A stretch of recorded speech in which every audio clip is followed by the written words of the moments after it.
Okay.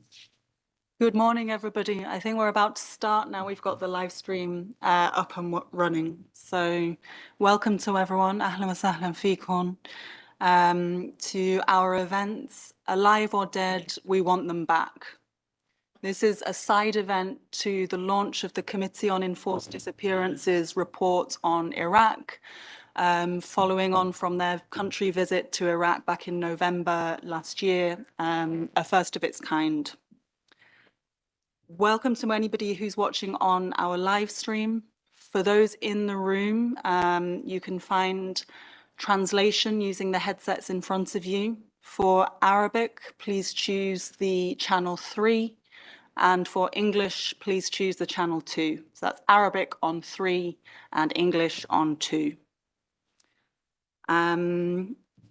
So the title of our event has been taken from a slogan which was chosen by the mothers and wives of disappeared people in Anbar Governorate in Iraq. And we chose that title to reflect our aim of making space for the victims and survivors and family members of these atrocities to have space at the table at any discussions about the issues that most affect them, and along with their friends in civil society too. My name's Frances Topham Smallwood. I'm a senior program officer with Impunity Watch. We're an organization that works on victims' rights to truth, justice, and reparation, as well as their rights to participate in those processes.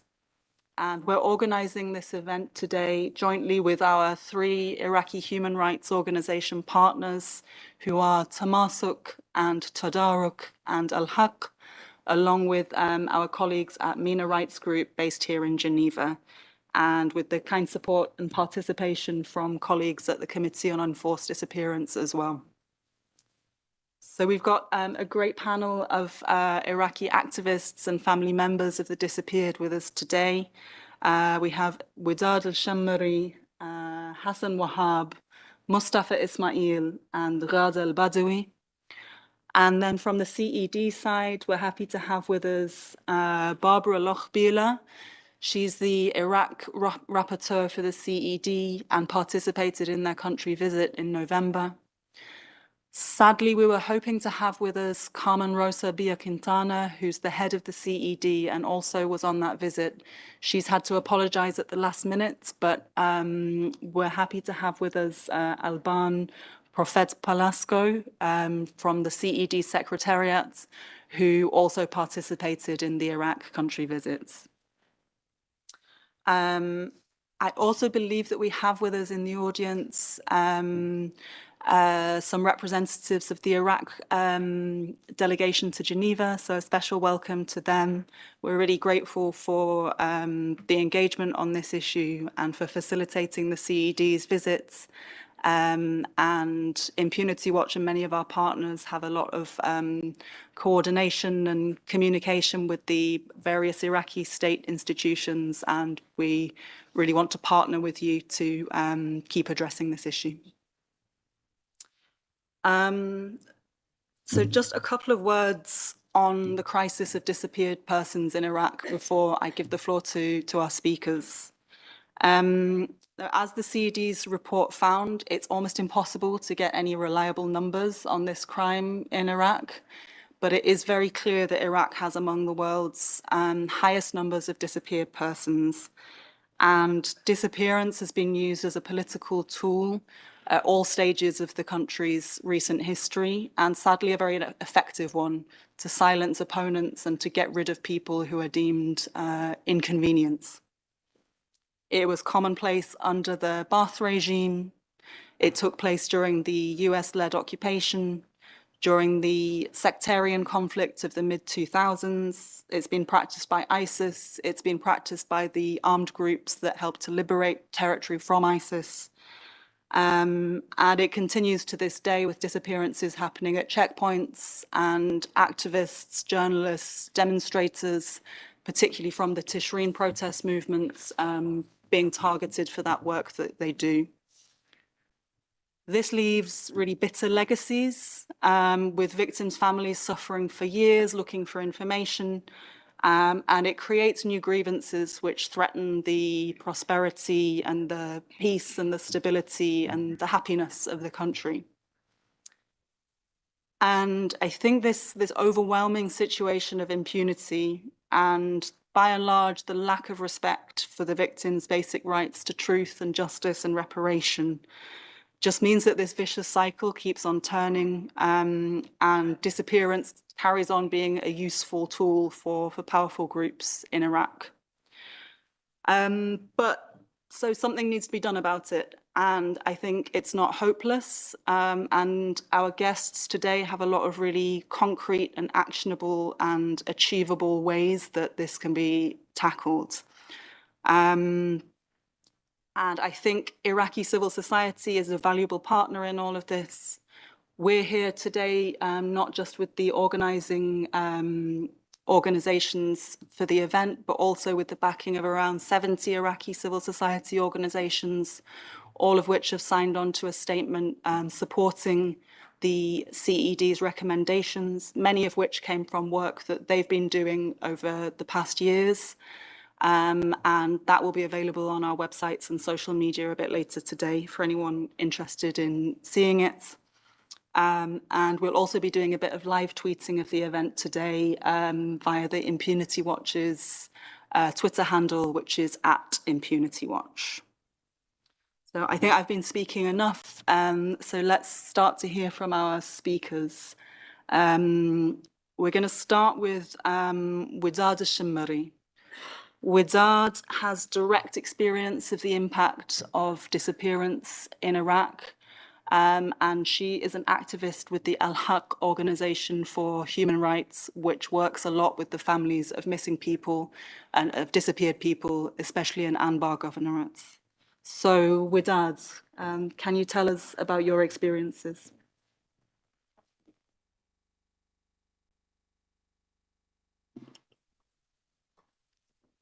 اوكي. صباح الخير جميعا. وداد من بغداد. أنا قبل كل شيء أنا أم لمختفي قسريا، أم فجعت بابنها البالغ من العمر 24 عاما، وكان هذا كله حدث بسبب الفوضى اللي حدثت بعد احتلال العراق ونشوب الحروب الطائفية في وقتها، واللي كانت في عام ما بين عام 2006-2007. وهذا كان السبب الأول اللي دفعني أنه أتطوع إلى العمل الإنساني. كنت أتمنى أكيد مثل كل أم أن يكون يكبر ابني ويكون لي سند أو عون في حياة، إلا أنني فقدته. وأنا الآن حقيقة بأمس الحاجة لأن يكون لي ابن لأعيش من بعده وحيدة وبدون معين. سعيد كثيرا أن أبحث عن خيط رفيع يدلني على مصيره. وكنت أتمنى أن أجده حيا أو ميتا، إلا أنني فشلت في محاولاتي، لأنني لم أحصل أو لم يتم مساعدتي من قبل الحكومة العراقية أو الجهات الأمنية في معرفة مصير ابني المفقود. وهذا بالتأكيد ليس حالي فقط، وإنما حال جميع الأمهات المختفين قسريا في جميع أنحاء العراق. فعدم وجود قانون مختص بهذا الموضوع، وعدم محاسبة المتسببين مع معرفة الجهات أحيانا المتسببة في الانتهاكات، هذا زاد من نسبة الانتهاك، وأيضا زاد من نسبة المختفين القسريين بالعراق.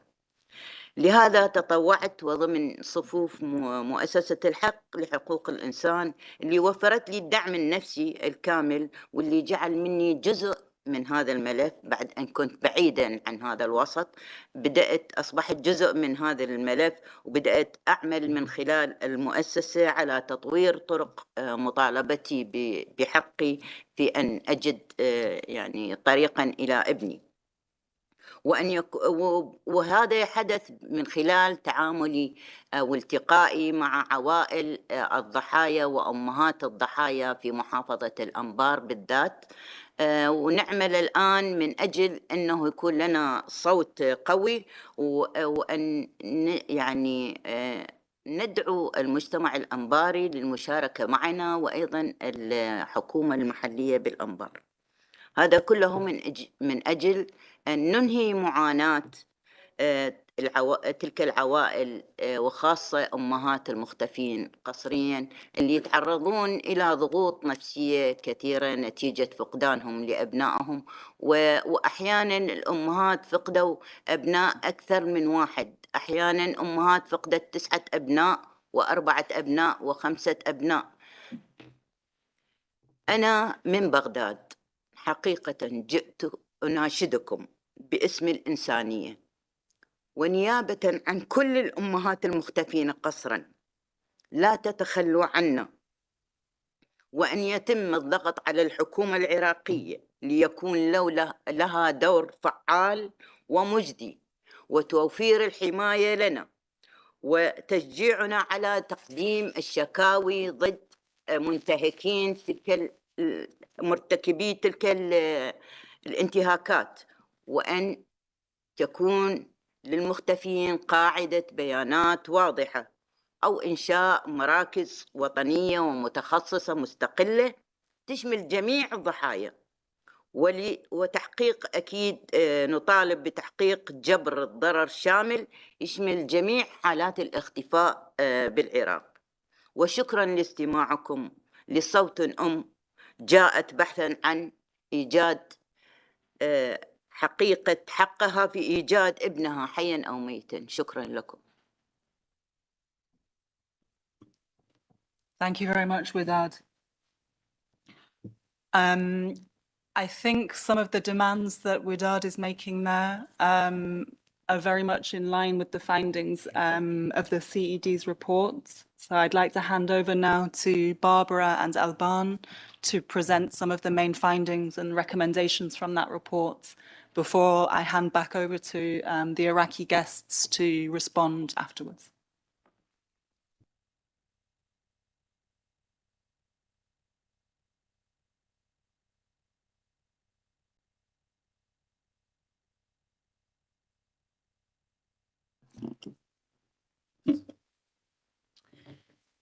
Thank you, Francis. And all the way during our visit there, it became clear that the same what Madame Vidat Khatem just was saying, the search for the truth was so prominent in all our interactions. That is something very important we have to take into account. Now, what did we do, or what is our committee doing? We are 10 experts, and we monitor when a state ratified the Convention Against Enforced Disappearances, how they implement it in their national context. In the case of Iraq, we asked since 2015 to have a visit, to accept a delegation of our committee, and in 2021, the state party officially confirmed our visit. So we prepared the program. We actually are very thankful to the Iraqi government to helping us to organize the visit. Also very thankful to UNAMI and to all the people we met there, our interlocutors who engaged in dialogue and provided us with very factual and good documentation and information. We visited Anbar, Baghdad, Erbil, Mosul, and Sinjar. We held 24 meetings with more than 60 authorities, with 4 delegations of the High Commission for Human Rights. In the different governorates we visited, we had 7 meetings with 171 victims and civil society organizations from Anbar, Baghdad, Kirkuk, Diyala, Erbil, Nineveh, Salah al-Din governorates. We could observe an exhumation in the Sinjar region and also visited a center for DNA identification, and as well we visited the medico-legal directorate in Baghdad and 4 places of deprivation of liberty. So you can see we had a very, how can I say, broad range of meetings. And so also the report we put together in a committee and adopted last week is very comprehensive. And we have 10 minutes to present it. So it is, I can only encourage to read this in detail because it is a very, how can I say, a comprehensive report. So the structure is basically in 2 parts of the report. We describe first the historical and current patterns of enforced disappearance. We describe the actions taken by the state party and the current legal and institutional framework to prevent and to fight enforced disappearances, including enforced disappearances. Then we focus on the need to establish the basis to address enforced disappearances as an urgent priority in Iraq, to clarify the notion of enforced disappearance, to revise the legal framework and criminalize enforced disappearance as an autonomous offense, to clarify and strengthen the institutional framework and ensure systematic and effective coordination, and to set up a consolidated and reliable nationwide register of disappearances. In the second part of the report, then is devoted to observations and recommendations. And we see a priority to be addressed by the state parties to have a strategy to prevent and eradicate enforced disappearances. And this should include to establish and implement the basis for effective search and investigation, to eradicate the rule of impunity, which now prevails, I would say, strengthen and enlarge the national forensic capacity, to implement the responsibility of prisons and other places of deprivation of liberty to prevent and eradicate enforced disappearances, to address the full and fully attend the needs of the victims, and to raise awareness about enforced disappearance in Iraq, and again to strengthen the national capacity to address them. Before I go to some of the points, I would like to give the floor to Alban Profete Palacio to just clarify actually the notion of enforced disappearance. Thank you, Barbara. Good morning, everybody, and thank you very much for the invitation and for organizing the event. Indeed, throughout the visit, there was a clear confusion in the notions that are being used by all actors, or almost all actors. There is a redundant use of the term missing throughout the interlocutions. Missing is a very wide notion that includes acts, that includes disappearances caused by natural disasters, up to disappearances that amount to crime against humanity. So it's really enormous. And within this category, you have disappearances that are acts committed exclusively by human beings against human beings. Within that category of disappearance, you have enforced disappearances that are acts committed by state agents or acts committed by non-state actors, but with the support, acquiescence, or knowledge of a state agent. So it's very important for any action to have any kind of effective impact to make a distinction between these categories so that we know exactly the scope of each of these categories and can measure the kind of responsibility that corresponds for each of these acts, the responsibility of the state for each category of these acts. So we call upon, the committee calls upon all actors to make a clear distinction between these notions in all the actions that are being taken. Thank you. Thank you. Now, I just very briefly go through the report. As I said, it is necessary to revise the legal framework and criminalize enforced disappearance as an autonomous offense. So we have a situation where we have a legal framework which includes more than 30 pieces of legislation. And these laws and others, they cover more than 70 years of legislative developments and create a highly scattered and fragmented system with overlapping mandates and procedures. None of these laws or instructions provide a definition of enforced disappearance.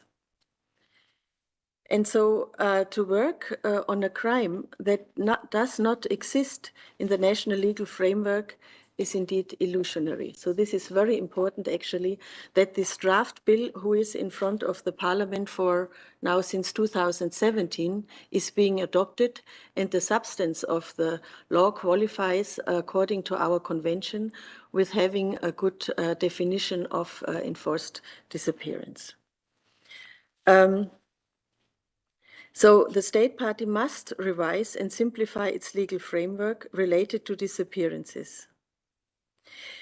To this end, it should avoid adopting ad hoc pieces of legislation to address specific cases, but create a single legal framework to address all cases of disappearances that would clarify the different notions, mandates, and procedures. And the state party must also determine the way it wishes to proceed to ensure the criminalization of enforced disappearance as an autonomous offense in its national legislation in full compliance with the convention. Then we see that in the national legal framework, this does not provide for specific procedures for the search for disappeared persons and the investigation of alleged enforced disappearances. So until its dissolution in 2015, the Ministry for Human Rights had the main responsibility regarding disappearances. From there, the Martyrs Foundation got the leading responsibility for mass graves, while other competencies were passed to the Ministry of Justice and the Iraqi High Commission for Human Rights. In the Kurdish region, the Ministry of Martyrs and Anfal Affairs is responsible for mass graves and supporting victims' families, and so on. So we have currently more than 17 institutions or state authorities that have responsibilities related to disappearances. And then we spell out all the different entities. And actually, this creates a lot of confusion.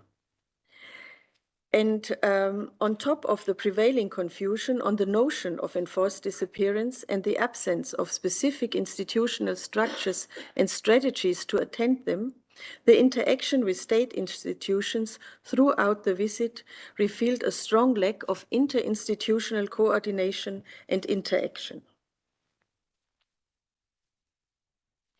The multiplicity of institutions and their lack of cooperation and coordination causes a high level of confusion and also a kind of fatigue for the victims. On average, the victims must address their case to a minimum of 7 institutions to initiate the basic procedure, sometimes much more. And we learned about the ongoing project to establish a national entity for the missing, or better called Nationwide Disappeared Person System. We also welcomed the establishment of an executive program plan for its implementation. However, we regret that this project is still at its very preliminary phase, and we consider that many points of the draft law should also be reviewed to ensure its full compliance with the convention.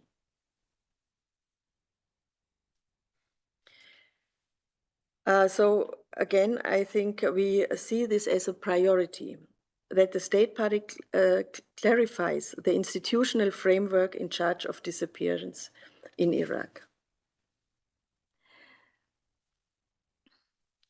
So I see you look to the watch, so I go very quickly to this. What also is absolutely necessary is a consolidated and reliable nationwide register of disappearances. The inexistence of reliable data must be urgently addressed, as it prevents the definition of efficient strategies to promote the search for disappeared people and investigate their disappearance. So this was very strong. We described this, what is required for this. We also say that the state party must urgently establish a comprehensive search and investigation strategy for cases of disappearances to ensure that both recent and older cases are thoroughly and independently investigated. We recommend that the state party takes our guidelines on the search into consideration and to create a very good database and do administrative cross-checks independently to see that there is quality information in the registers and in the database. We also saw a big variety of different registers which have different categories, and they are not sharing the different institutions this information. So it is very difficult to have relevant data. And if you don't have good data and information, how can you design a policy? Eradicate impunity. Oh, maybe just one point. I think we also saw that it's necessary that the High Commission for Human Rights must be strengthened so that they can work effectively and carry out their mandate, including through the urgent appointment they have to do for the new board. And this have to be independent and high qualified commissioners. Eradicate impunity.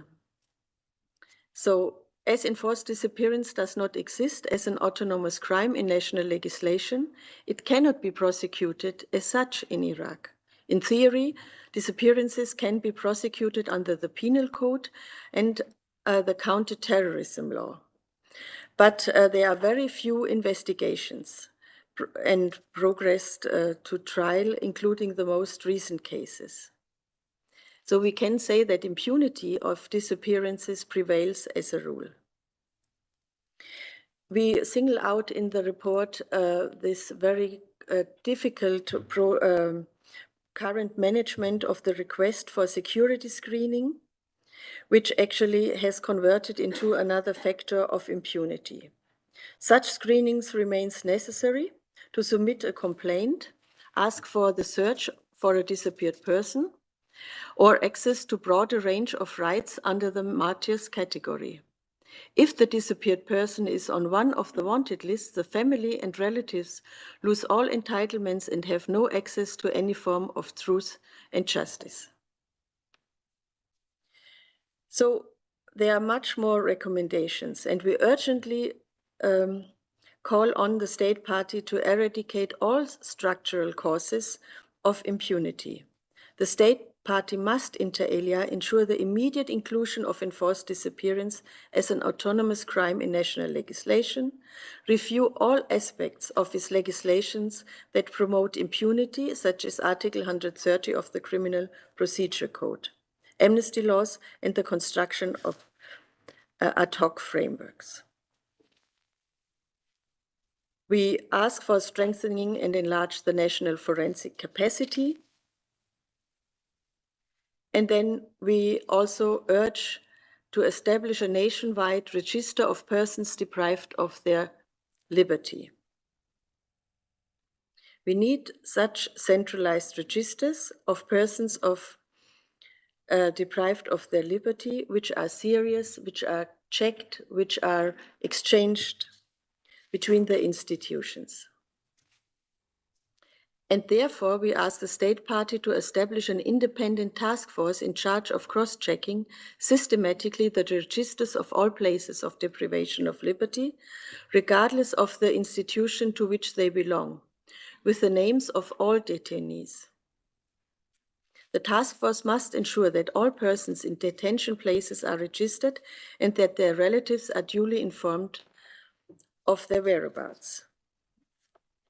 And now it's a very specific case, but before and also during our visits, there were allegations that there are places, secret places of detention. The state parties reject such allegations. And during our visits, we have received very clear descriptions where such places of detention exist. So we take this information and we put it in our report, and we ask the state party to carry out an urgent, independent and impartial investigation into all allegations of secret detention. To this end, the state party should set up an impartial and independent commission to carry out a fact-finding mission with the participation of national and international independent experts in charge of verifying whether secret places of detention exist in the zones where they have been signaled, using all relevant technical means, also satellite pictures and drones, if it is too dangerous to go to these places. And now, finally, we also briefly speak on the full respect on the rights of the victims. Thank you. Victims are indeed at the core of all the recommendations. It's really their rights that are at the core of all the recommendations. One of the main issues there is the definition of victims. For now, in the Iraqi legislation, the definition mainly depends on the ethnic, religious or national background of the victims, or of the time, location or circumstances of the disappearances. In Article 24 of the Convention, a victim is any individual who has suffered harm as a direct result of an enforced disappearance. And there is a clear need to ensure that this definition is fully respected in the national legislation to provide access to all these persons that have been affected to their rights. The first right is the participation in the process of search, the process of investigation. And their participation for now remains limited. It is possible in the legal framework. It appears in the legal framework that there is a right, but unfortunately, the participation has been limited for challenges to access to the relevant information, for example, related to the time of the hearings, related to the development of some exhumations. So the committee really calls on the importance to set up mechanisms of information that are efficient and accessible to all victims. Then the participation is hampered by prevailing fears of reprisals. The delegation has received testimonies of such threats, reprisals, and intimidations throughout the visit through emails, calls, letters, social media, but also killing. For example, the dramatic death of Mr. Jasseb Hattab, the father of human rights lawyer Ali Jassib, in 2019. This trend is also confirmed in the urgent action procedure, where reprisals have been signaled in 30 other currently registered cases. The activities of civil society actors are also discouraged by the criminalization of their intervention. The committee is concerned about the recent waves of criminal prosecution against human rights defenders and other actors for alleged defamation or violation of public decency. The committee therefore calls on the importance to set up, to finalize, to finish with these waves of persecution, and encourage the support of civil society and the participation of victims to get out of the logic where people are frightened to report the cases. This must be recognized in the legislative, judicial, and through the legislative, judicial, and practical measures, and the right to participate and the central role of victims must be recognized officially in the national legislation. Thank you.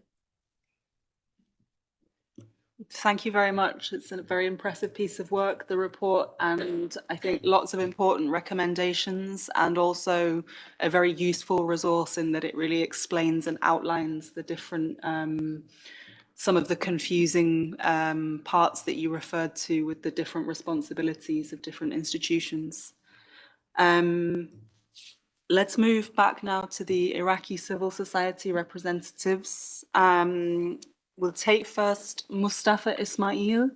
Mustafa is an activist for the rights of the disappeared and their families from Salahuddin Governorate. and he's also the head of the Tadaruk Organisation for Human Rights and Democracy. Mustafa, can you tell us a bit about the situation in the areas that you're working in? Okay. Thank you. سعدتم صباحا جميعا. بداية أود أن أثني على الجهود الحكومية الأخيرة المتعلقة بقبول الدعوة لزيارة العراق من قبل لجنة اتفاقية الاختفاء القسري وتوفيرها كافة المستلزمات المتعلقة بالأمن وعقد الاجتماعات مع جميع الأطراف بمستوى جيد من الشفافية ومصداقية. العراق لديه تاريخ طويل للأسف فيما يتعلق بالاختفاء القسري، وتفاقمت خلال السنوات الأخيرة، لا سيما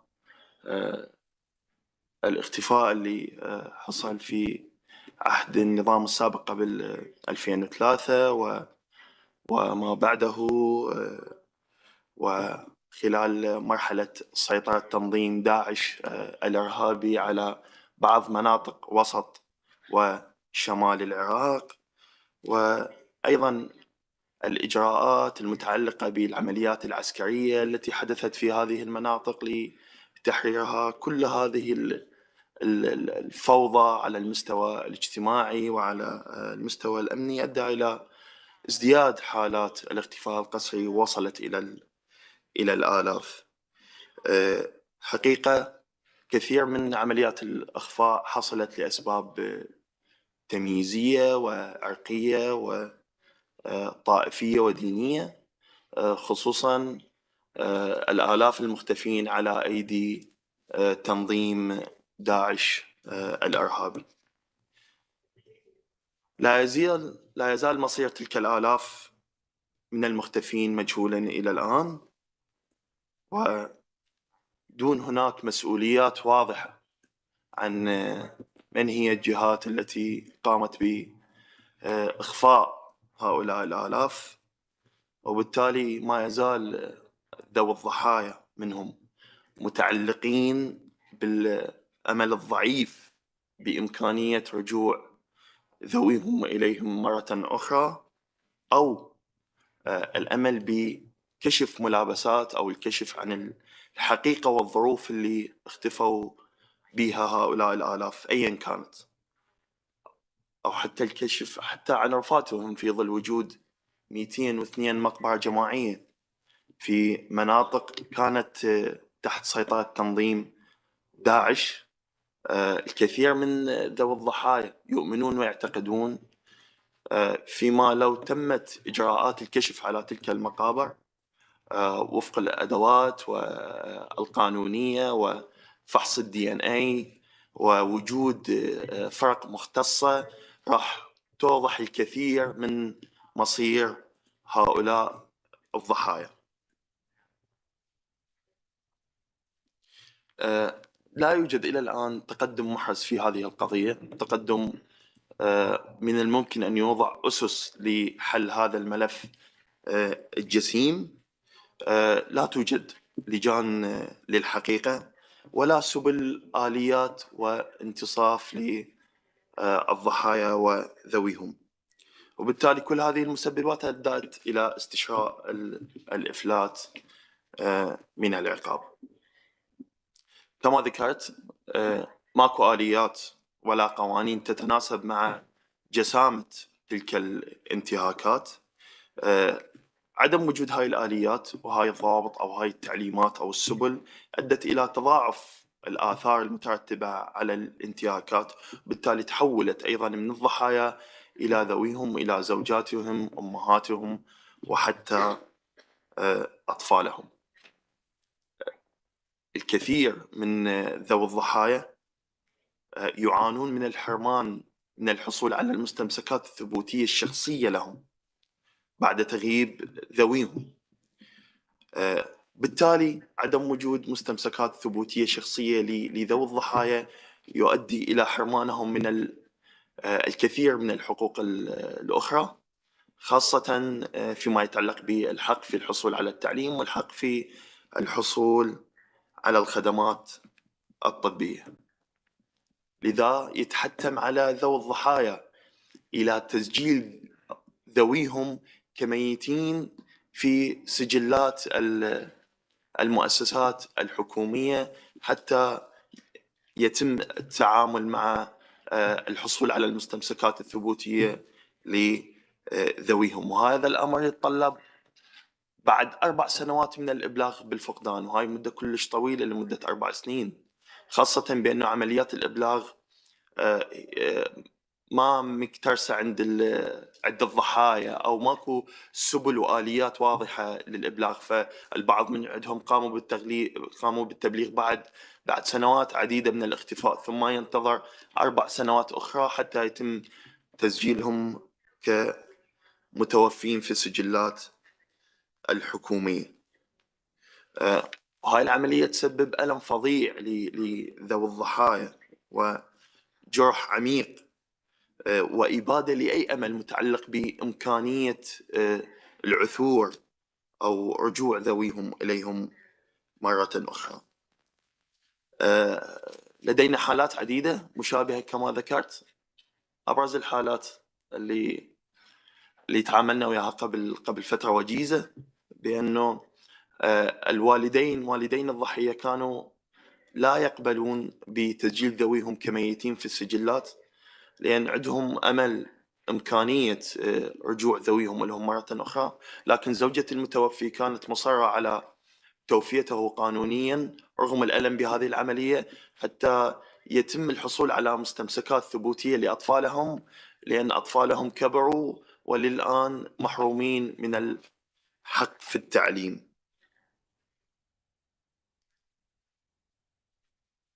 وهاي الإجراءات أيضا تتسم بالروتينية والبيروقراطية وتستغرق وقت طويل من داخل المؤسسات، إذ نكرر بأنه ماكو آليات واضحة وخطوات واضحة لعملية التعامل مع هكذا قضايا.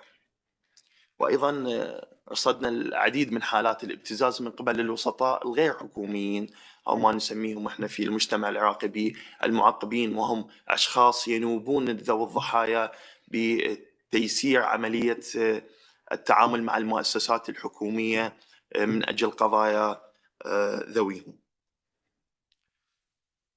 احنا كفاعلين وناشطين في مجال حقوق الإنسان يعني ندعم كافة الإجراءات المتعلقة بتحسين واقع حقوق الإنسان في العراق، خصوصا في قضايا المغيبين.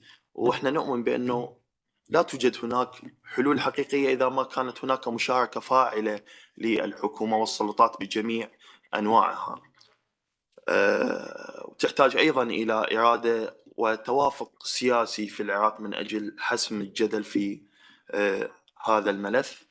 وأيضا نحتاج إلى تشريع قانون يجرم الاختفاء القسري كما جاء في المعاهدة، وإحنا في أكثر من محفل واجتماع ولقاء نؤكد على هذه النقطة، حتى بعد مضي سنوات من 2010 العراق مصادق على اتفاقية حماية الأشخاص من الاختفاء القسري، لكن إلى الآن الاختفاء القسري كما موجود في المعاهدة ليس مجرم في ضمن القوانين والتشريعات العراقية. وأيضا مع جسامة تلك الانتهاكات ووجود آلاف الضحايا، نحن نعتقد ونؤمن بأن هناك ضرورة لوجود هيئة وطنية مستقلة معنية بملف قضايا المختلفين وبمشاركة فاعلة للضحايا أنفسهم في هذه الهيئة، وأيضا مشاركة المجتمع المدني. ويقع على عاتق الهيئة هي رسم الاستراتيجيات والبرامج والسياسات التي من الممكن أن تتعامل مع هذه الانتهاكات، وبالأخص تضمن إصلاح المؤسسات المعنية، وأيضا تضمن عدم التكرار والتعامل مع الماضي. شكرا لكم. شكرا لحسن الاستماع.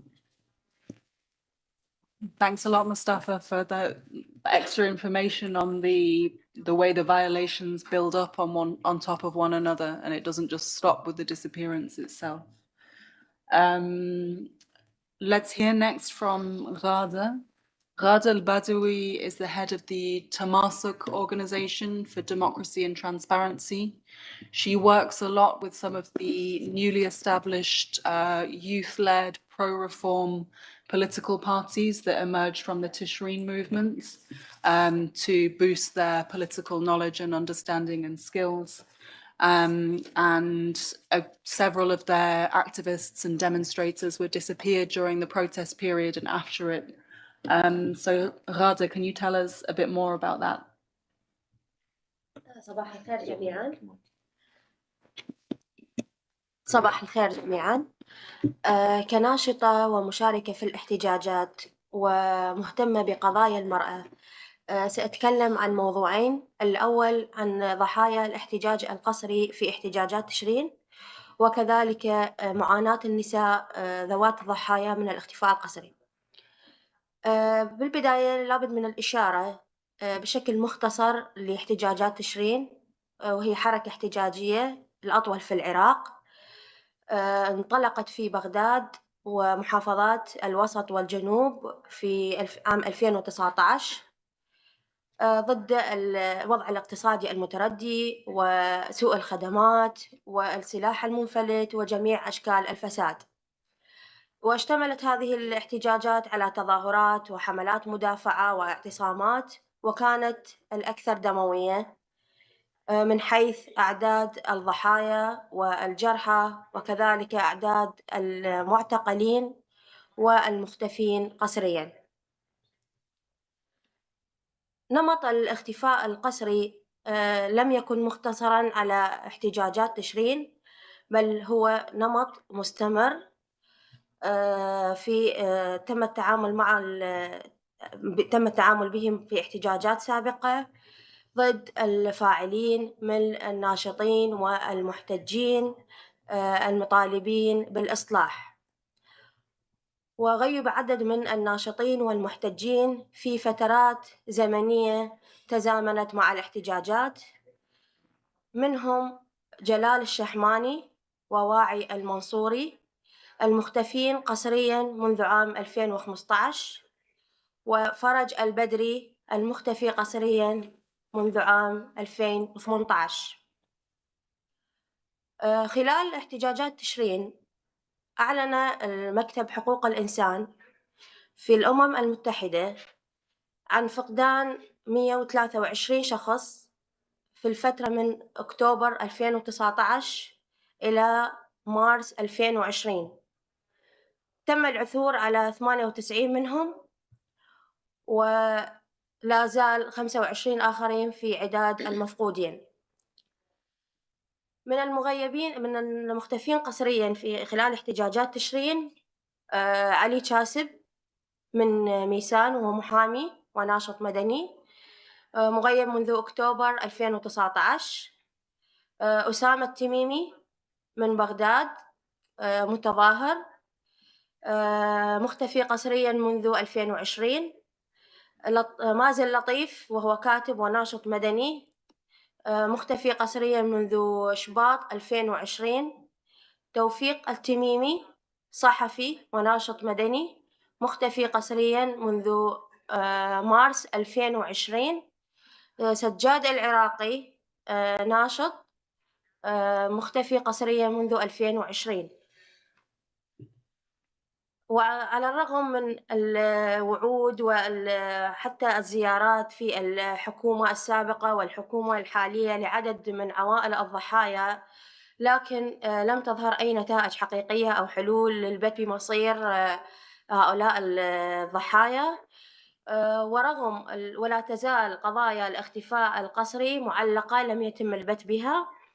وحتى بعض التقدم الحصل في قضية سجاد العراقي وصدور الأمر الغيابي بحق المدانين بالحكم شنقا حتى الموت، إلى أن والدته لا زالت تطالب بالإلقاء القبض على المتورطين والكشف عن مصير سجاد.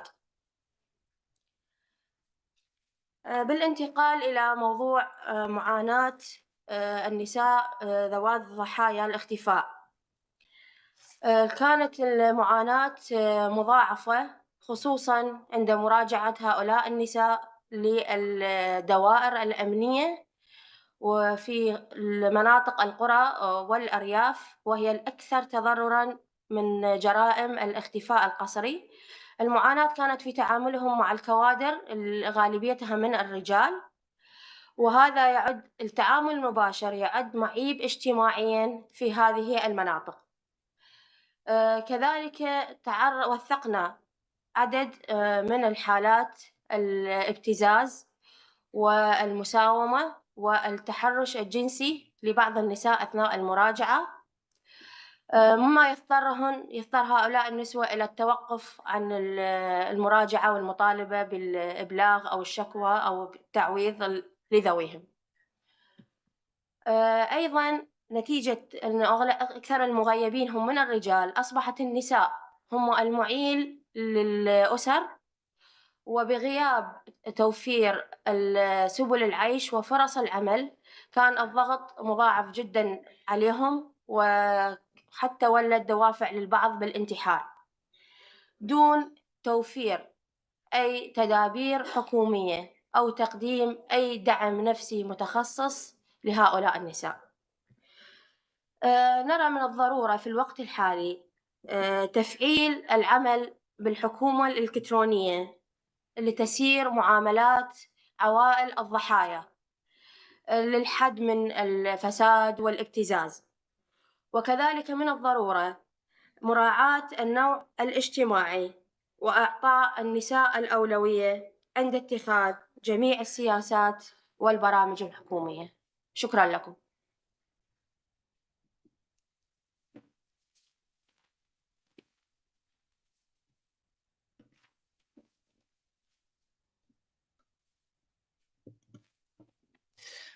Thank you, Ghada. Sorry, struggling with my mic a bit there.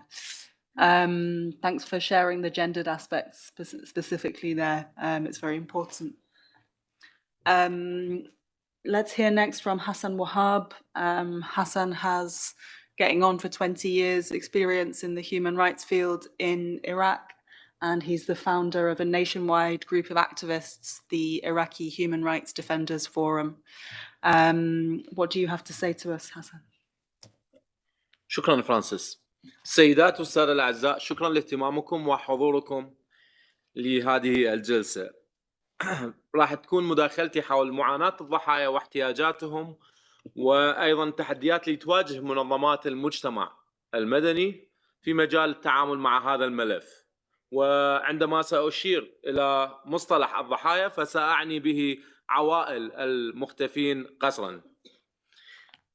بادئا، نحن نعاني كمنظمات وحتى المنظمات الدولية والأممية من موضوع تضارب الأرقام في مجال أعداد الضحايا، فئاتهم، وأيضا أماكن الاختفاء، أعمارهم، الجنس إلى آخره. فلا توجد قاعدة بيانات شاملة حكومية أو رسمية يمكن الاعتماد عليها كمصدر رصين.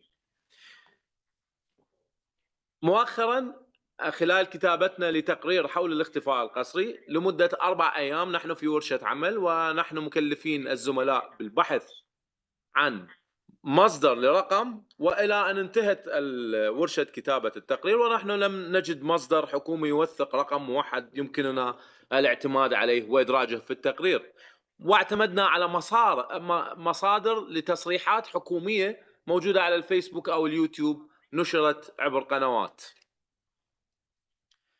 كثير من الضحايا يأتون إلينا ويحملون العديد من الأدلة، تصوير كاميرات في الشوارع، المراقبة لحالات الاختفاء، تصوير موبايلات أثناء بث حي تمت عملية الاختفاء بها، وأيضا وجود شهود عيان لحالات اختفاء.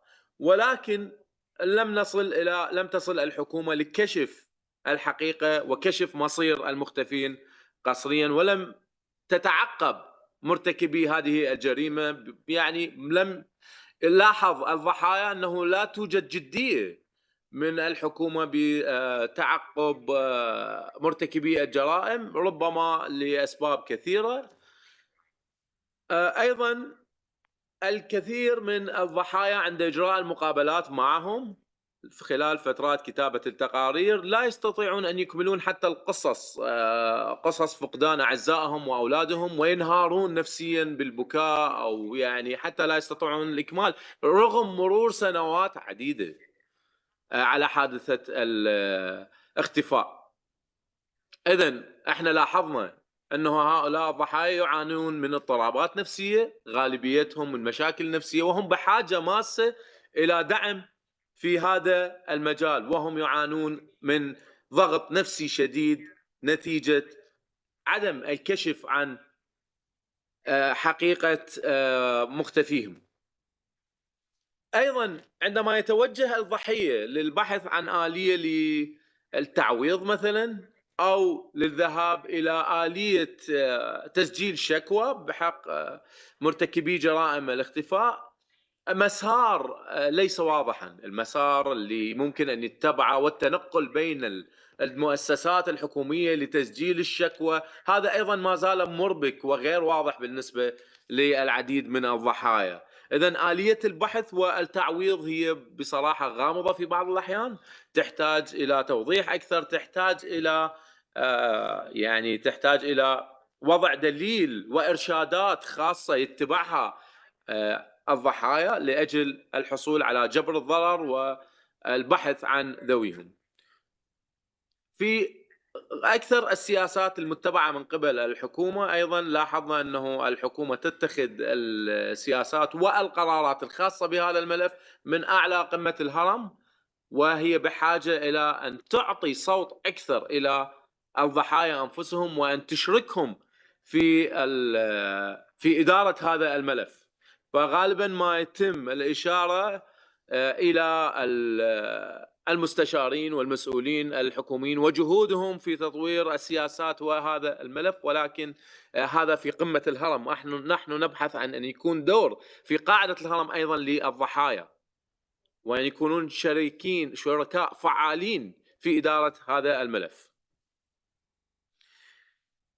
طبعا نحن ندعم أكيد التوصيات اللي اجت بها اللجنة خلال زيارتها ولقائها بالعديد من الضحايا، واللي هي تمثل مخرجات وانعكاس لتوصيات الضحايا أنفسهم وتوصيات نشطاء والمنظمات اللي كنا يعني نحكي بهذه التوصيات من زمان ومن سنوات، ونأمل خيرا الآن من خلال صدورها عبر اللجنة أن يتم النظر لها بعين الاعتبار، وأن تؤخذ بجدية، وأن تثق الحكومة بهذه التوصيات وتأخذها بعين الاعتبار. أكرر ما جاء به زملائي، وهو موضوع كشف المصير باعتباره أولوية، وموضوع التعويضات وتسهيل التعويضات بعدالة وبدون تمييز، وتسريع إجراءات جبر الضرر والتعويضات للضحايا، وأن لا تأخذ سنوات مثلا وأن تعلق مثلا في التدقيق الأمني لسنوات للضحايا وهم بأمس الحاجة بعد أن فقدوا المعيل لأسرتهم.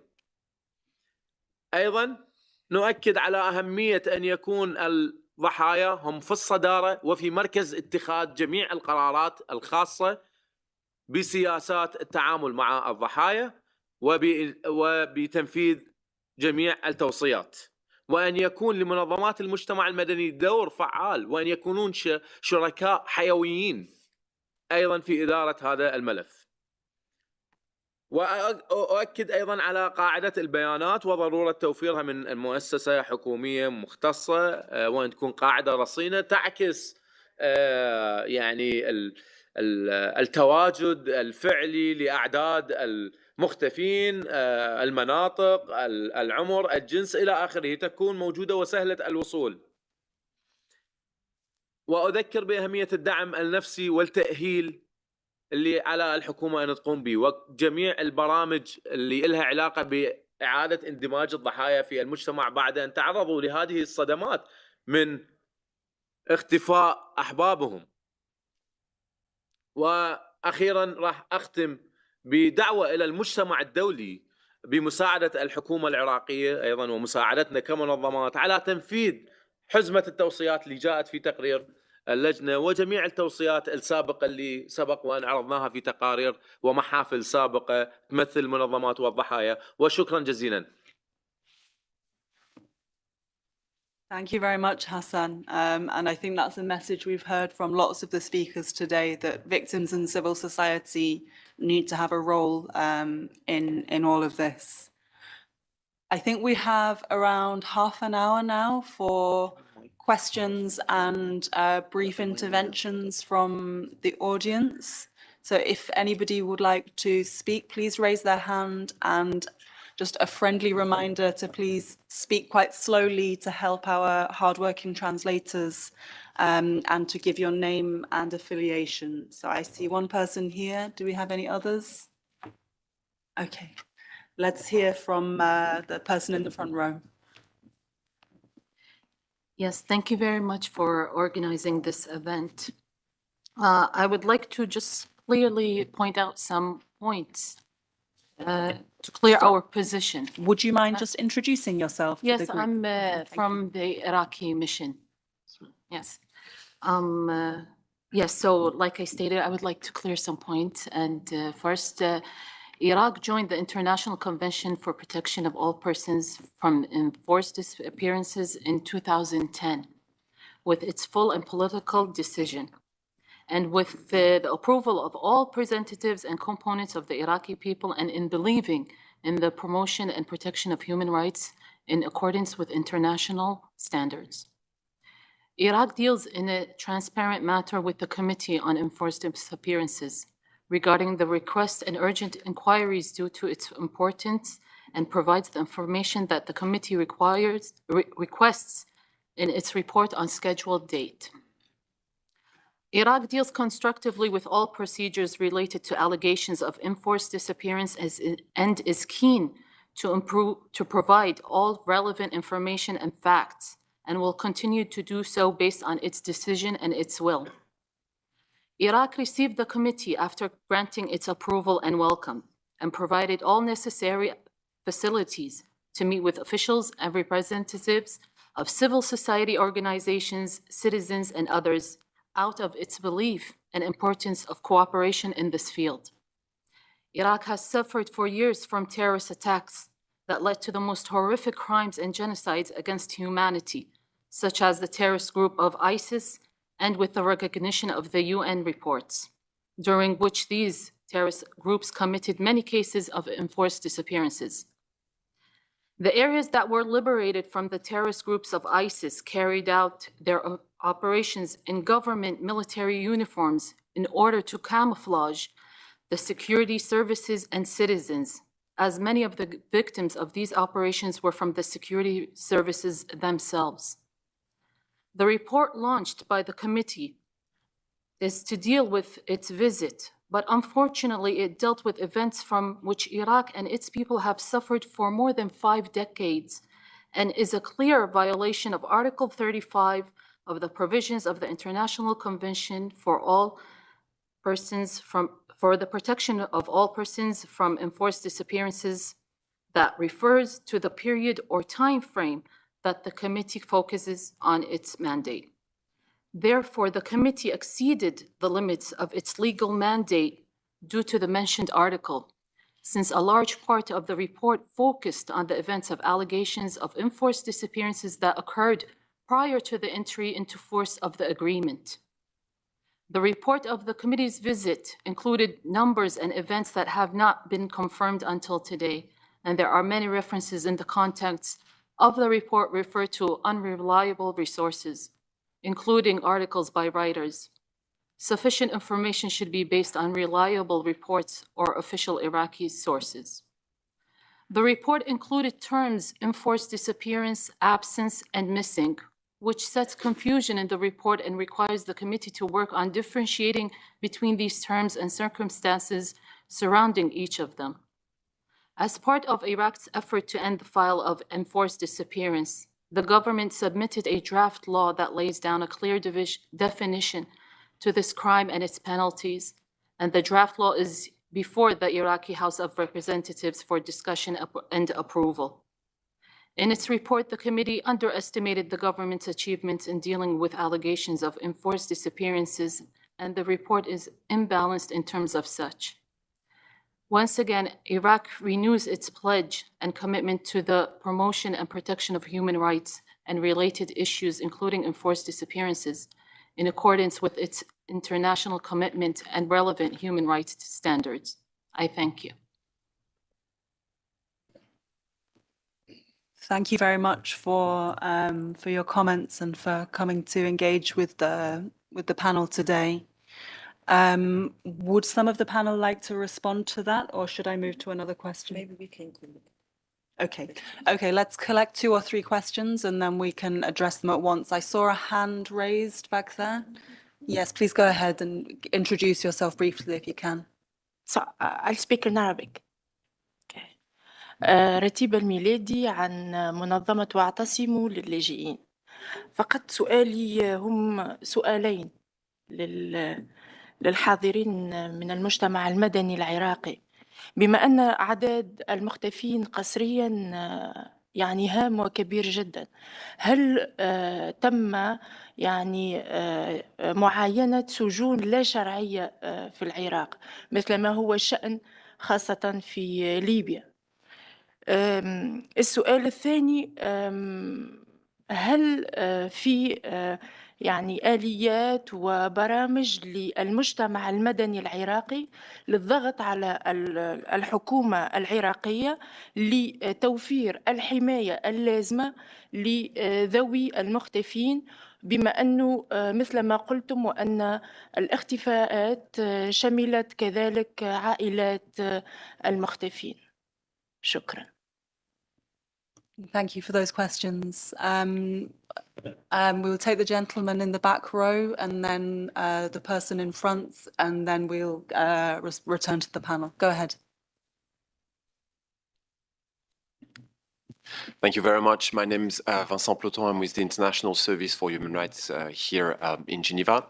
Thank you very much for the organizers for this really important event, and it's great to see Hassan among the panelists. My question essentially relates to the impact of urgent actions of the committee. We very much look at this procedure of the committee as a very relevant and important one, especially in the context of Iraq, because we understand that Iraq is the country which has most urgent actions of the committee, or one of the countries that has most, perhaps along with Mexico. And unfortunately, the practice of enforced disappearances is developing in fellow national contexts, and I'm especially conscious of the Sahel region and countries like Burkina Faso, where it's becoming widespread as well.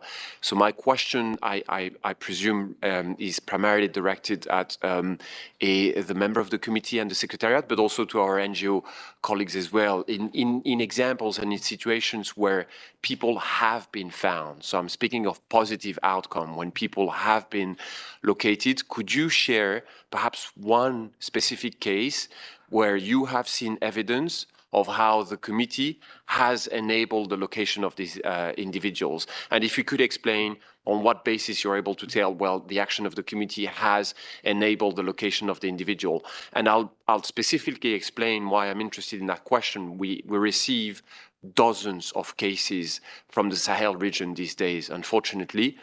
But in the majority of cases that we are aware of, unfortunately, the victims have been killed and their bodies have not been found. So I'm really interested to hear of positive examples here and what role the committee has played. Thank you.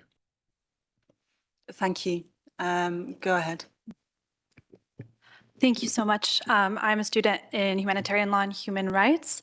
My question was if any of these NGOs and civil society have taken any steps towards trying to harmonize databases and registries, and if not, what actors or committees would oversee that, and how do you propose that this harmonized national database of disappeared and missing persons could move forward? Thank you. Great. Thank you very much for all of those questions.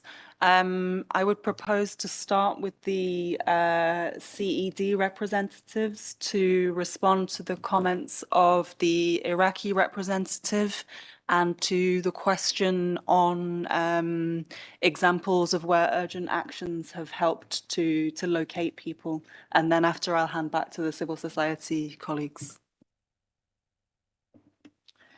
Thank you. Yes, so thank you for the questions. I think as you said, that it is unbalanced and that we don't focus enough on the achievements by the state party of Iraq. I think our report, when you read this in detail, really refers also to positive achievements. But there are few. So we cannot write the report about things which are actually not progressing. And our priorities, what we say, to have a clear strategy for search and investigation, actually is not in a good shape. And I think we did not overdo this criticism in our report. And what we just heard from others, working on fighting disappearances, including enforced disappearances. I think this critique from the state party side is actually, I understand, because you are also diplomats, why you do this, but I think it is not, how can I say, I think it's not a balanced report. This report focuses on the severe shortcomings in the implementations of the requirements of the convention.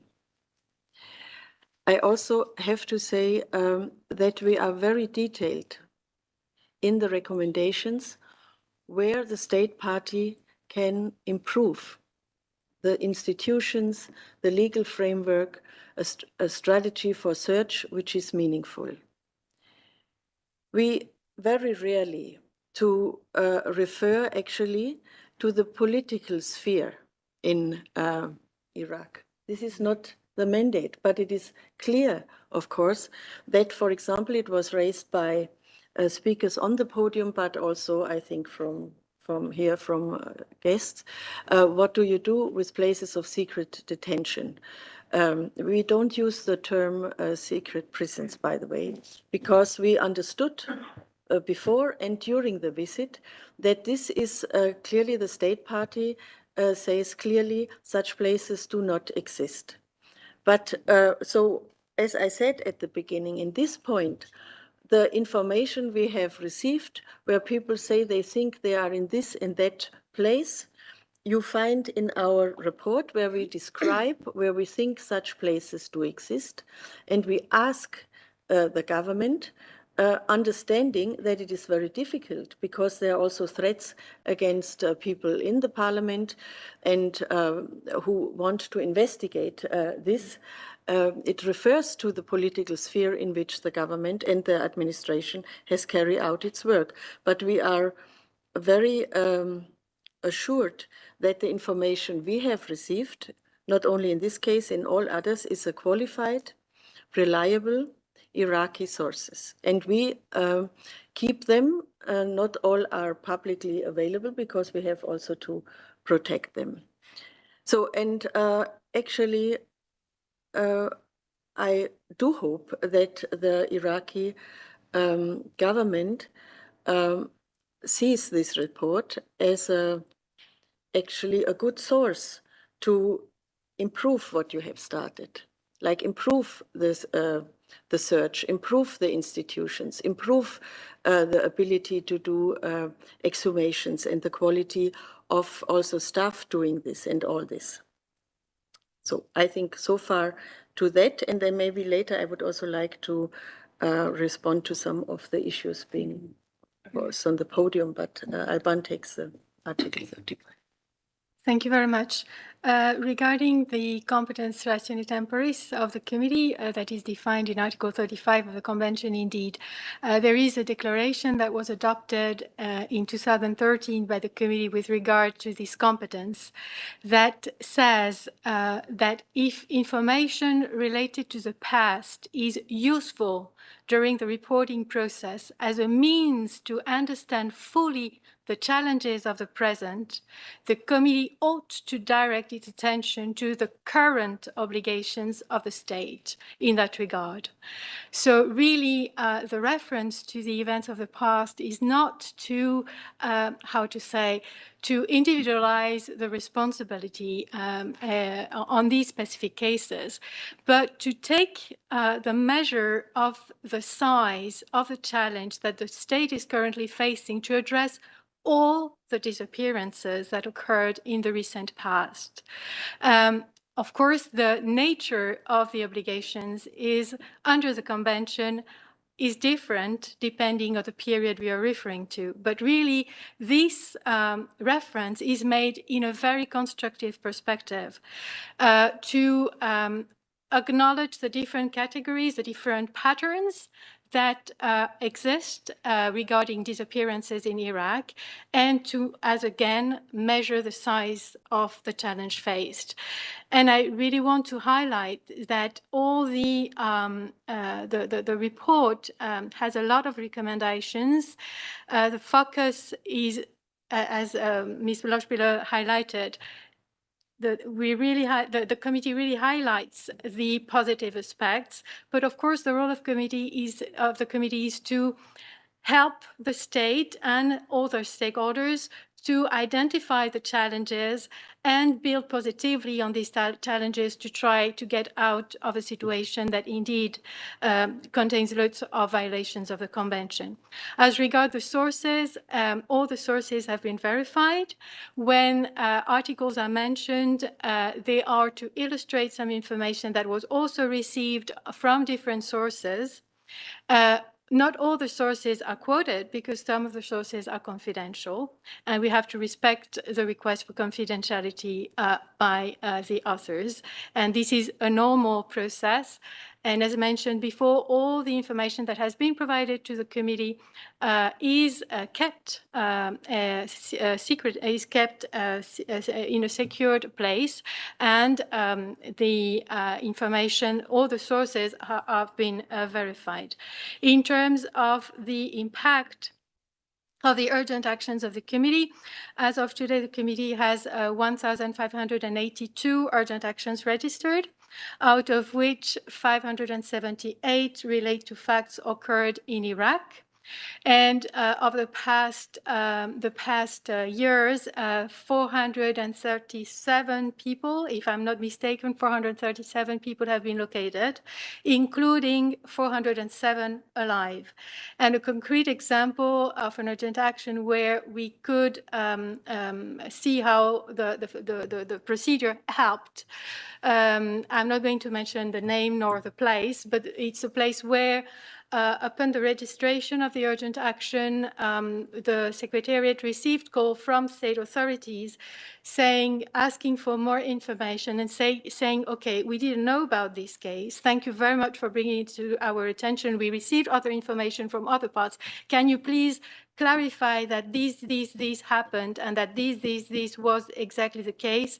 We go now and we know where to locate the person. Okay, so through a crossing of information, it was the procedure helped to locate the person, and there was a direct interaction between the committee secretariat, always in contact with the rapporteurs to give a follow-up to the situation, and there was a quick intervention.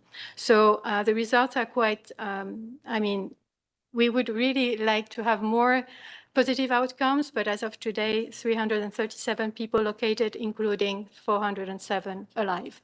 Thank you. Thank you very much for responding to those points. I think we had several questions more directed towards the civil society guests. There was a question on the non-official or secret prisons. And a couple of questions about what civil society is doing to address this file, whether there are any attempts to harmonize the different databases and if civil society can have a role in that. And if there are other measures being taken or programs by civil society to try to protect the families of the disappeared who we've been hearing face many, many difficulties due to that person being disappeared. And you'd also be welcome to respond to some of the other points that we've just been hearing from the committee and the guests. So who would like to take the floor? وداد؟ نعم ممكن بخصوص بس أنا أريد ملاحظة بس بخصوص السيدة مبعوثة الحكومة العراقية بخصوص التسهيلات اللي تقدمها الحكومة العراقية يعني بخصوص الاختفاء القسري.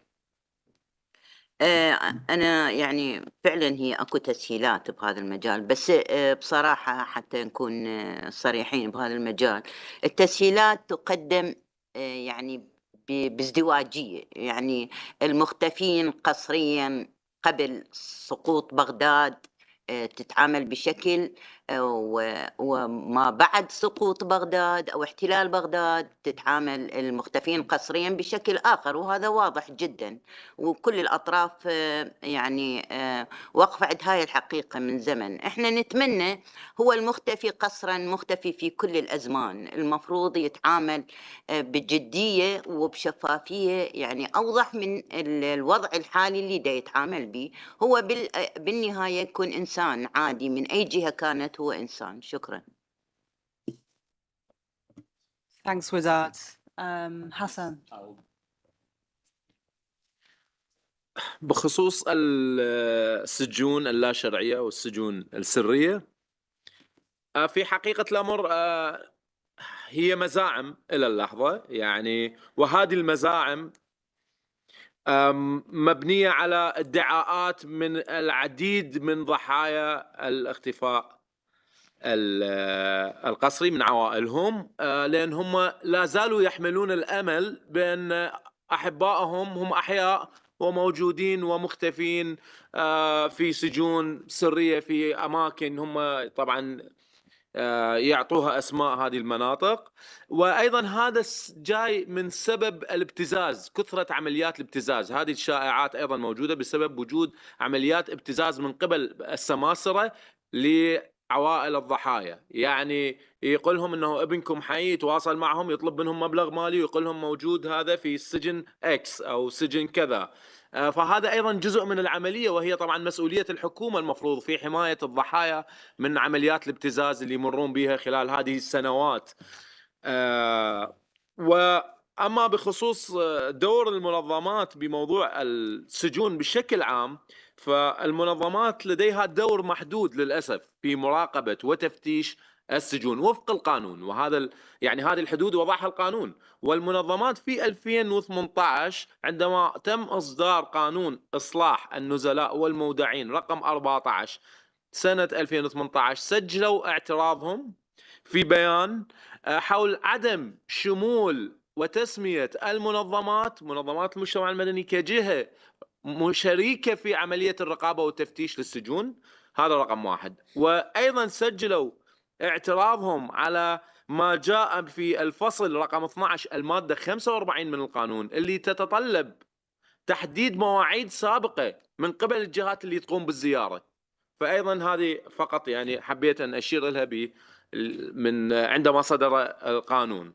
أما بخصوص سؤال الزميلة من حول موضوع يعني برامج الضغط اللي تديرها منظمات على الحكومة فأنا أقول نعم المنظمات نجحت رغم قلة الموارد رغم قلة الدعم في إدارة حملات مدافعة بأبسط التكاليف. ربما أنتم لا تعرفون أنه في العراق الفيسبوك هو فعال جدا وتستخدمه الجميع والمنظمات تستخدمه كأداة أيضا سهلة ورخيصة لإجراء حملات مدافعة. فبالفعل يعني أصدر العديد من المنظمات بيانات إدانة لهذا الحادثة، ليس فقط لهذه الحادثة وإنما لحوادث تتعلق بالتعرض للشهود من قبل مجاميع مسلحة. وتعرفون هذا الملف يبقى حساس للغاية، والدعم الدولي لهذا الملف للمنظمات العاملة في هذا المجال أيضا قليل، ولكن المنظمات أنا أعتبر قامت بوسعها في مجال الضغط والتأثير عبر لقاءات مع المسؤولين، عبر تصريحات، بيانات إدانة، وهذه الجهود البسيطة أكيد يعني أثرها قد يكون يعني ملموس، لكن تحتاج إلى دعم. شكرا، أنا ما أطيل حتى أعطي فرصة لزملائي. Thank you, Hassan. غادة.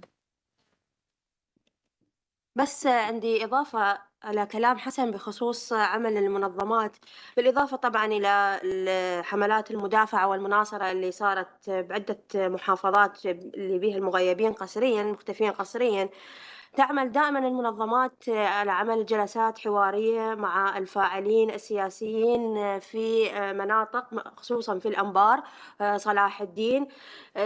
حاول الناشطين في تلك المناطق من جمع عوائل وإشراك عوائل الضحايا مع الحكومات المحلية والفاعلين في تلك المناطق من أجل يعني تقديم التسهيلات لهم ومعرفة طلباتهم. ويعني ممكن من خلال هذه الإجراءات يتوفر نوع من الحماية البسيطة لعوائل الضحايا. شكرا. مصطفى. تمام. أنا راح أتكلم أيضا عن قدرات المنظمات في تعقيبا على السؤال المتعلق بالبيانات أو السجلات اللي عملت عليها منظمات المجتمع المدني فيما يخص المغيبين. حقيقة قدرات منظمات المجتمع المدني بالعراق هي محدودة، وخصوصا فيما يتعلق بملف المغيبين، تناسبا مع حجم الضحايا والآلاف من الضحايا.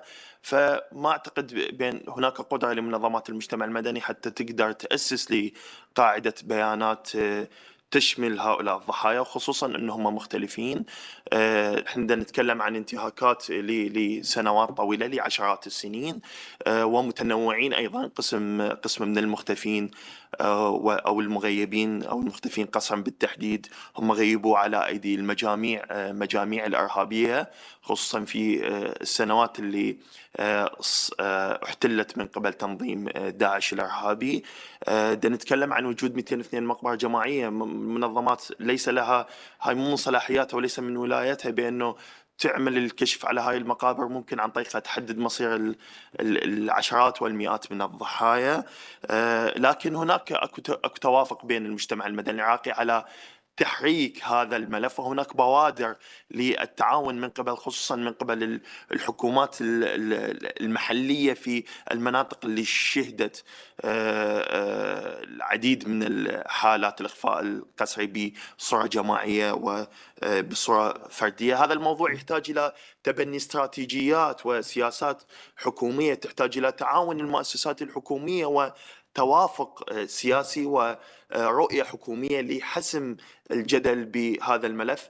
نحتاج، أعتقد هذا الملف يحتاج إلى عدالة انتقالية، إلى ليس سنة سنتين، إلى 10 15 25 سنة. وهناك تجارب الدول الأخرى هذا الموضوع كلفهم الكثير من العمل والكثير من الجهد والكثير من تضافر المؤسسات فيما بينها. لذا أعتقد بأن هناك يجب أن يكون تضافر الجهود من جميع المؤسسات وليس فقط من قبل منظمات. شكرا. Thank you very much. I think we're running pretty low on time in order to do another round of questions. So I believe Barbara had a couple of last remarks she wanted to make, and there may be time for one more remark from our panelists before we close. Yeah, thank you. I just would like to, not summing up, but underline what the NGO representatives here said. What we need to implement this report and the many recommendations is a strong political will on the highest political level in Iraq.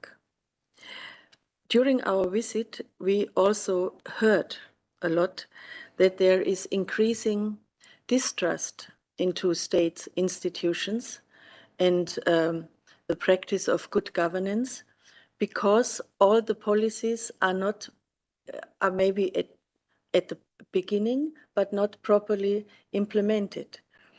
And I think for doing good governance and having an Iraqi citizen's identity, it is important that the government doesn't distinguish which kind of ethnic group the victim belongs to. So that, I think, in general, I would like to say it's very important. And it's also clear, I think, that in Iraq itself, there is a lively, highly qualified civil society organizations, to a certain amount also the legal professions are very qualified. So the government has a lot of resources to integrate them into their fight to improve search and improve institutions. And maybe lastly, also the Madame Ghanem, you referred about the advocacy work you are doing. I think in our report we made at the end strong recommendations to, let's say, make a countrywide information campaign in Iraq, but also internationally, because this phenomenon is not so known outside, inside Iraq, to really inform about what you can do if this happens, and to make this in all parts of the country. And so maybe those who want to follow also the question on the urgent actions, the committee makes its annual report to the General Assembly every year. And every year, actually, you find a specific chapter in this report to the development of urgent actions. And within this chapter, we single out 2 countries where we have the most amounts of urgent actions. This is Mexico and it is Iraq. And here you clearly see what kind of recommendations or developments we see there. Related to this, I think in many of our meetings we had with institutions responding to urgent actions request, we try to improve that we understand each other better, what is said. And I learned during my visit there that actually the institutions are in such a confusion or chaotic situation, not communicating, that sometimes even those in charge who want to give an answer to Geneva don't know where to ask to. So I think, summing up really, this report should help to improve how the institutions can work. And maybe Alban just speaks on the next steps. Yes, thank you. On the next steps, it's very important to highlight that the committee calls on the authorities to attend urgently all the issues identified in the 2 parts of the report, focusing on the nature of the crime, regardless of the ethnic, religious, national origin of victims and alleged perpetrators. And in that regard, the committee invites the state to establish a short, medium, long-term action plan to be implemented in cooperation with national and international actors, transparently and guaranteeing the full accountability of responsible authorities. And there are some experiences, for example, in Mexico, where they established a mechanism of follow-up to the implementation of the recommendations, involving civil society actors and cooperating all together, and involving civil society and all state and autonomous authorities to all take part to the process. So really, the committee acknowledges the efforts made. It also acknowledges the challenges raised by the situation, and it reiterates its full willingness to cooperate with the process.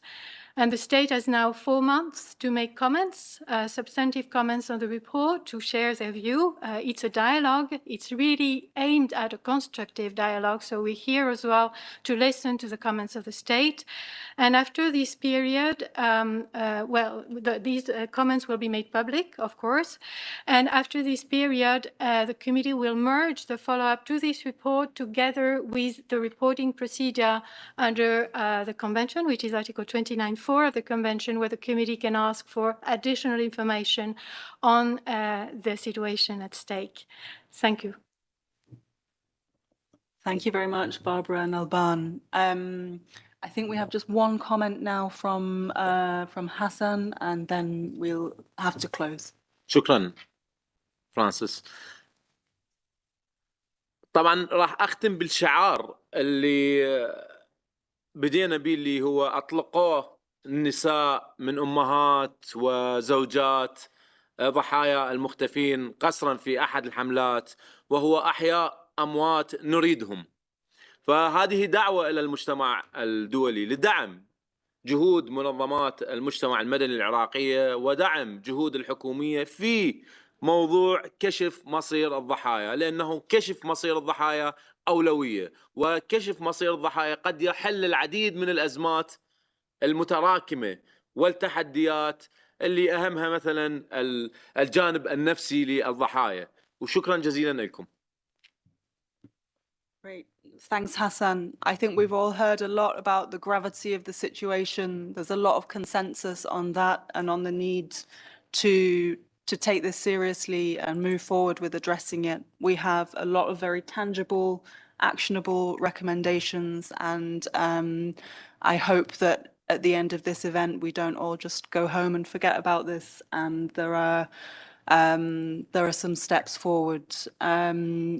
We're all available if anybody would like to be in touch with us on any of these topics. And I hope you'll stay for a cup of coffee with us outside the room just now.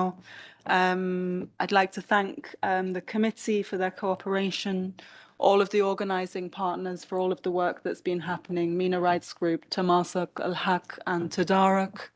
And a big thank you as well to the translators who've been working very hard up in the corner. Thanks a lot for joining us, and yeah, see you again.